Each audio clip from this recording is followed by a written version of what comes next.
ఆ! We don't just అంతే do గదా! Like that. అచ్చా! రైట్. ఓకే. ఒక అవకాశం అంతే యూనివర్స్ గదా! అవును. మాకిచ్చింది. అవును. సో, వాళ్ళకి మేము ఎంత 100% చేయగలము అనే దానికి డిఫరెంట్ డైరెక్షన్స్ ఆలోచించడం మొదలుపెట్టాం. ఓకే. అందులో భాగంగానే క్వాంటమ్ సోల్ ఇంటిగ్రేషన్ అనేది క్రియేట్ అయింది. ఓకే. ఇది మా బేస్ ఫ్రేమ్‌వర్క్. అంటే అంటే సోల్ ముక్కలై ఉంటది. దాన్ని అతుకు పెడతారా? లేదండి. అది కాదు. ఆ! క్వాంటమ్ సోల్ ఇంటిగ్రేషన్ అంటే ఒక సమస్యని ఎన్ని కోణాల్లో చూడొచ్చు. అచ్చచ్చచ్చా! ఇది ప్లాట్‌ఫార్మ్, మా ప్లాట్‌ఫార్మ్. క్వాంటమ్ సోల్ ఇంటిగ్రేషన్ అనేది ప్లాట్‌ఫార్మ్. రైట్. ఈ ప్లాట్‌ఫార్మ్ మీదే మీకు రేకీ ఉంటుంది. ఇదే ప్లాట్‌ఫార్మ్ మీద అన్ని సెషన్స్ ఉంటాయి. అచ్చా! అన్ని వర్క్ షాప్స్ కూడా ఇదే ప్లాట్‌ఫార్మ్‌ని అనుసంధానం చేస్తూ ఉంటాయి. ఓకే. అంటే ఏంటి? ఒక క్వాంటమ్ యాంగిల్ నుంచి ఒక సమస్యను చూస్తే దాన్ని ఎలా తీర్చొచ్చు. హ్మ్. అలాగే స్పిరిచువల్ యాంగిల్ నుంచి చూస్తే ఎలా తీర్చొచ్చు. ఓకే. స్పిరిట్ అటాచ్మెంట్ యాంగిల్ నుంచి చూస్తే ఎలా తీర్చొచ్చు. అచ్చా! యాన్సిస్ట్రల్ యాంగిల్ నుంచి చూస్తే ఎలా తీర్చొచ్చు. ఓకే. సైకలాజికల్ యాంగిల్ నుంచి చూస్తే ఎలా తీర్చొచ్చు. ఓకే. ఓకే. ఇప్పుడు ఇది ఇంటిగ్రేట్ అయింది. ఇదే క్వాంటమ్ సోల్ ఇంటిగ్రేషన్. అచ్చచ్చా! అంటే ఒక సెషన్ జరుగుతోంది అంటే ఇన్ని డిఫరెంట్ యాంగిల్స్‌లో అచ్చా! ఓకే. చూడడం జరుగుతుంది. ఓకే. అప్పుడు మాత్రమే దానికి కంప్లీషన్ ఉంటుందన్నమాట. ఓకే. ఓకే. రైట్. చాలా మంది చెప్తుంటారు కదండీ! మంత్రం అనేది చాలా శక్తివంతమైంది. దాని ఫ్రీక్వెన్సీ దేన్నైనా మారుస్తుంది అని అంటారు. హ్మ్. సో, మీరు గూడా మంత్రంలో లీనమైపోతుంటారు. మీరు గూడా అలాంటి ప్రక్రియ చేస్తుంటారు కదా! అంటే ఈ మంత్రం ఫ్రీక్వెన్సీ ఒక నిర్దిష్టమైన ఫ్రీక్వెన్సీ అనేది డీఎన్ఏని గూడా హ్యాక్ చేస్తదా? హ్మ్. డీఎన్ఏలో కూడా చేంజెస్ తీసుకొస్తదా? తప్పకుండా. మెడిటేషన్‌నే తీసుకొస్తుంది డీఎన్ఏలో చేంజ్. మెడిటేషన్. మంత్రం కాదా? ఓకే. సీ ధ్యానం అంటే ఏంటి అంటే చివరిది ధ్యానము తర్వాత సమాధి. హ్మ్. హ్మ్. అవును. సమాధి అంటే అవును. ఇప్పుడు ఈ 8 ఫోల్డ్ పాత్‌లో హ్మ్. లాస్ట్‌ది సమాధి. రైట్. దానికి ముందేంటి ధ్యానం. ఓకే. దానికి ముందేంటి ధారణ. ఓకే. ధారణ అంటే ఏంటి? ఒకటే దాన్ని పదే పదే అవును. రిపీట్ చేస్తూ అవును. ఫోకస్‌ని క్రియేట్ చేసుకోవడం. రైట్. ఆ ఫోకస్‌ని క్రియేట్ అంటే ఏంటి మంత్రమే ధారణ. అవును. తర్వాత ధ్యానానికెళ్తాం. ఓకే. హ్మ్. సో, ఫోకస్డ్‌గా చేసిన ప్రతి పని అబ్జర్వర్ ఎఫెక్ట్‌లో పనిచేస్తుంది ఇందాక చెప్పినట్టు. ఓహ్! ఫస్ట్ చెప్పారు. ఓకే. హ్మ్. ఓకే. అంతే కదా! మన ఆలోచన శక్తిని మారుస్తుంది. అంతే. ఎనర్జీస్‌ని మారుస్తుంది. మార్చింది. రైట్. సో, నేనిప్పుడు ఒక మంత్రం దాని అర్థం తెలుసుకొని చదివితే హ్మ్. అది ఎంత గ్రేట్ ఫ్రీక్వెన్సీస్‌ని, వైబ్రేషన్స్‌ని క్రియేట్ చేస్తుంది. ఓకే. అంటే మన డీఎన్ఏ ఎన్విరాన్మెంటల్ సిట్యుయేషన్స్ ద్వారా ఇంపాక్ట్ అవుతోంది అని మనకి తెలిసినప్పుడు దీని ద్వారా కూడా అవ్వాలిగా. ఓకే. ఓకే. అంతే రైట్. కదా! ఫ్రీక్వెన్సీస్ కరెక్ట్ చేసుకుంటున్నప్పుడు అవుతుందిగా. ఆ! సో, అలాగా డీఎన్ఏ మీద వర్క్ చేస్తుంది. ఓహ్! డీఎన్ఏ మీద వర్క్ చేసిన ప్రతిసారి మీరు అనుకునే లెసన్‌ని మీరు డిఫరెంట్‌గా చూడడం మొదలు పెడతారు. హ్మ్. అంటే నేనిప్పుడు ఒక బిలీఫ్ సిస్టమ్‌లో ఉన్నా. Money is hard to earn. అవును. కష్టపడితే గానీ డబ్బులు రావు. రైట్. ఓకే. అంటే ఇదేంటి నేను కష్టపడుతున్నా. కానీ ఇంకా పడాలి, ఇంకా పడాలి, ఇంకా అవును. పడాలి, అవును. ఇంకా సంపాదించాలి. అవును. ఓకే. ఇప్పుడు నేను మంత్ర జపం చేస్తున్నా అనుకున్నా. హ్మ్. ఈ పర్సెప్షన్ డీఎన్ఏలో ఉంది కదా! అవును. Belief system. అవును. ఇది మారుతుంది. ఓకే. సమ్ టైమ్స్ గ్రేస్ కూడా పనిచేస్తుంది. గ్రేస్ అంటే బ్లెస్సింగ్. ఓకే. అంటే మనం ఏమవుతోంది? మనం ఈ మంత్రంతో క్రియేట్ చేసిన వైబ్రేషన్ యూనివర్స్‌లోకి, క్వాంటమ్ స్పేస్‌లోకి వెళ్ళి hmm. It ripples back to us as a blessing. Okay. అంతే కదా! అర్థమైంది. ఆ! ఆ! ఇప్పుడు ఇది బ్లెస్సింగ్ అన్నప్పుడు వి రిసీవ్డ్ బ్లెస్సింగ్. అది మోటివేషన్. ఓకే. ఇంకా ఎక్కువ చేస్తాం. అవును.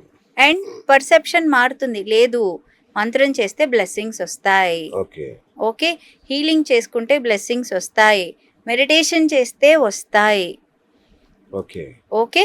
సో, ఈ రిఫ్లెక్షన్స్ ఇలా క్రియేట్ అయినప్పుడు వి గెట్ మోటివేటెడ్. ఓకే.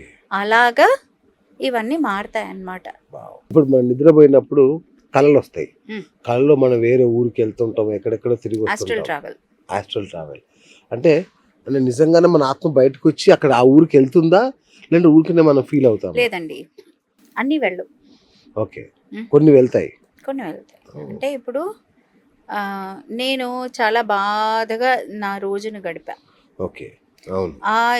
నేను చెప్పినట్టు ఎక్స్‌పీరియన్సెస్, ఎమోషన్స్ ప్రాసెస్ అయ్యి తీరాల్సిందే. ఓకే. అది టైమ్ లైన్లో, ఏ టైమ్ లైన్లో అయినా సరే డజంట్ మ్యాటర్. ఓకే. సో ఈ స్వప్న అవస్థ ఏదైతే ఉంటుందో అక్కడ టైం స్క్వీజ్ అవుతుంది, ఓకే.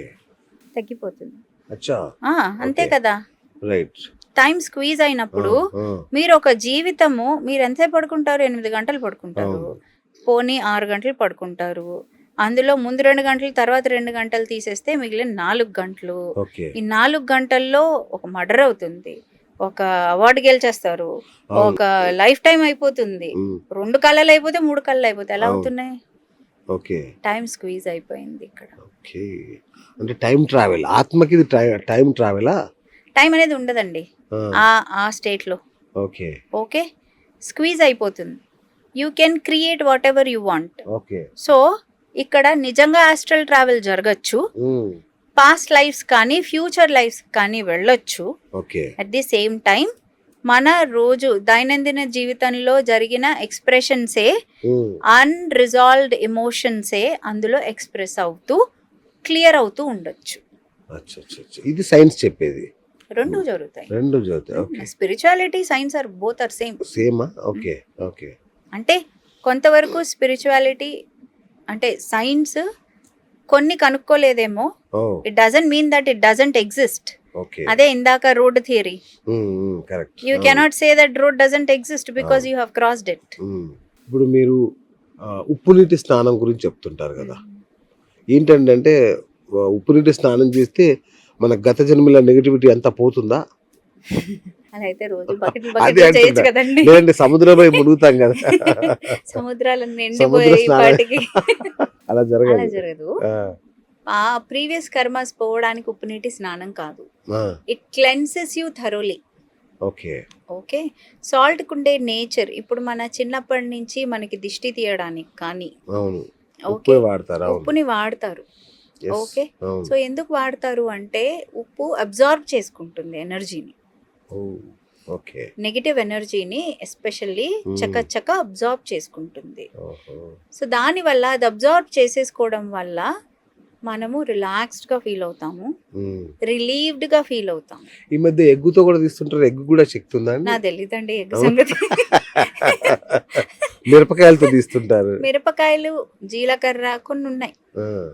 ఓకే. నల్ల నువ్వులు తెలుసా? మీ ఎగ్గుతో తీస్తారు తెలుసా మీకు? నాకు తెలీదండి. రోడ్ల మీద పెడుతుంటారు కదండి. అయ్యో, నిమ్మకాయలు, ఎగ్గులా. సో ఇలాంటివి చేస్తూ ఉంటారు. అంటే ఏంటి అవుతుంది అంటే ఉప్పుకి కొంత ఎనర్జీ ఉంది. రైట్. ఓకే. ఈ ఈ పోపు దినుసులు ఉంటాయి కదా, వీటన్నిటికీ ఏంటి అంటే ఇవన్నీ కూడా ఒక్కొక్క ప్లానెట్ తోటి కనెక్ట్ అయి ఉంటాయి. సో ఆ ప్లానెట్స్ కొంతవరకు హెల్ప్ చేస్తాయి వాటితో తీస్తే, అంతేకాని ఇది తీస్తేనే అవుతుంది, అది తీస్తేనే అవదు. వీటెల్ సాల్ట్ అండ్ నిమ్మకాయ అంతే. మిగతా అన్ని వాళ్ళు ఇచ్చుకునే ఇంటెన్షన్.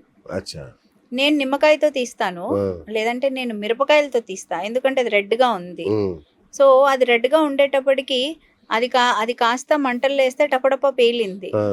నేను దానికి ఇంటెన్షన్ ఇచ్చా because I feel that is more powerful. Okay. Right. Okay. నేను దానికి ఇంటెన్షన్, దానికి నేనే ఇచ్చా పవర్ ఇచ్చి, and I told it to do this, and then అది తీసింది. అంటే దేంతో అయినా తీయొచ్చు, జస్ట్ విత్ ది ఇంటెన్షన్. కానీ salt and lemon are very good.